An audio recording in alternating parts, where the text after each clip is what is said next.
Time to go over Coccidioidomycosi, or Coxy for short. Our scene takes place in a presidio, which is a Spanish military settlement. And presidio rhymes with Coccidio, so that's a good way to remember it. And we're calling this drawing Presidio San Joaquin, and you'll understand why shortly.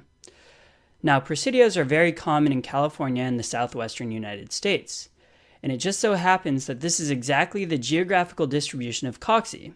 And to hammer it in one more time, we're going to draw this fountain here that has a map of Coxy's distribution.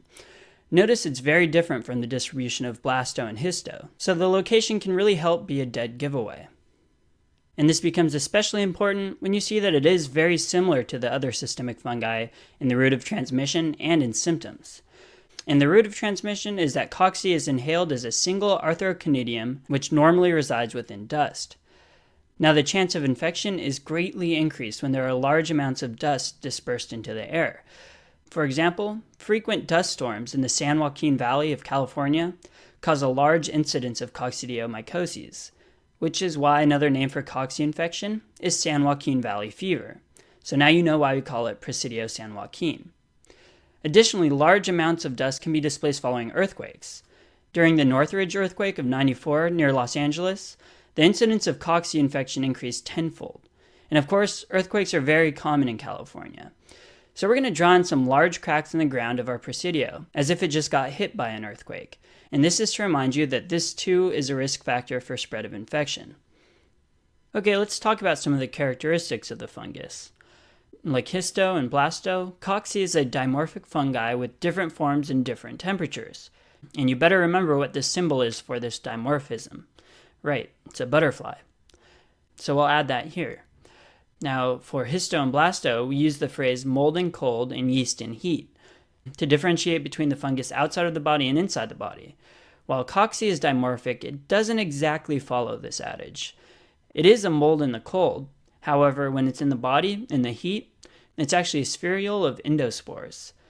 Eventually, these spherules rupture and release endospores, which are then spread throughout the lungs and possibly the rest of the body.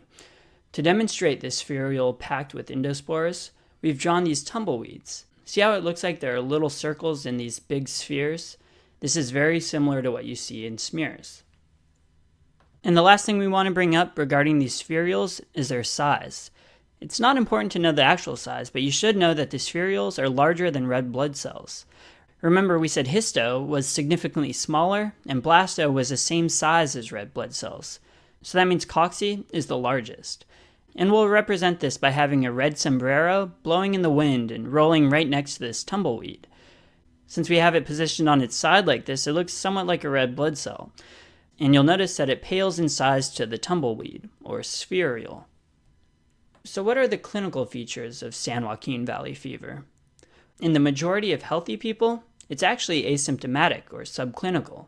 However, in some, it can present as a self-limited acute pneumonia with fever, sweats, and arthralgias that can last for a couple of weeks. To demonstrate this, we have a soldier here kneeling on the ground. He's bent over, coughing to represent pneumonia, he's sweating to represent fever, and he's hitting his knees on the hard ground, which is causing him knee pain or arthralgia. So that's easy enough. But let's discuss the lung involvement just a little bit more. Here on the left, we're going to draw in some cracks on the adobe wall. Weird. Notice how the cracks kind of form an outline of the shape of the lungs? What a coincidence that this happens in every video.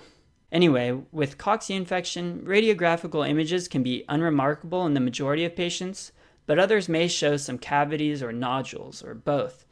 And we're demonstrating this on our adobe wall with bricks that are caved in to represent cavities, and other bricks that are protruding out of the wall to represent nodules. Another symptom that goes along with Coxy is erythema nodosum, an inflammatory condition that can lead to the formation of red, extremely tender nodules, usually on the shins. You may remember something similar in histo, but this is really probably more associated with Coxy than it is for histo. But really, you're going to use geography to distinguish these two clinically anyway.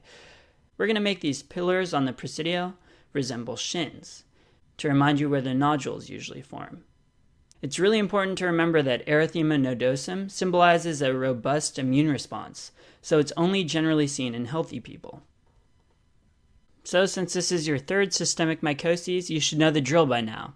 We've just talked about what happens to healthy people with infection. Now it's time to talk about what happens to the immunocompromised. Just like in blastomycoses, we're going to demonstrate the dissemination of the fungus by drawing a famous statue here on the right. This is Junipero Serra, the famous mission founder of missions all over California. Why do I feel like we teach you as much history as we do micro? Well, anyway, as you can see, he has a cane to symbolize that he's immunocompromised. Furthermore, he has cracks and lesions in his skin and lungs, which are both common sites of infection. You can also notice the black wrought iron frame that's exposed in his leg, which signifies dissemination to the bone. Besides invading the skin and lung and bone, the fungus can also disseminate into the meninges and cause meningitis. And we'll help you remember that it can cause meningitis by drawing in a soldier leaning on the immunocompromised statue, holding his head, and wearing a neck brace, to remind you of the headache and stiff neck that are associated with meningitis. To diagnose cocci, some clinicians may be able to get clued in by a good clinical picture and thorough history. However, it really can be tricky to pick up clinically if you're not looking for it. So the most definitive diagnosis is done through a KOH stain or through a culture, even though the culture takes a long time to grow. You can also send off serology to check for antibody titers, as you can for all of these systemic mycoses. IgM against cocci would indicate recent infection. And remember, this is a common theme seen with all of the systemic fungi, so we didn't bog down this drawing by including it. Let's finish up with a brief discussion on treatment, which is quite similar to histo and blasto. So for local lung infections, azole drugs, such as ketoconazole, will suffice. So this is symbolized by our pine cones for the conazoles. So we'll draw in some pine cones from these desert pines. For systemic infection, you unfortunately have to use amphotericin B, a drug with many terrible side effects, but it would be warranted to use in a systemic infection, as fungal infections in the immunocompromised can be potentially fatal. So we've symbolized this with our amphotericin amphibian frogs splashing around the fountain. And that wraps it up for Coccidioides immitis.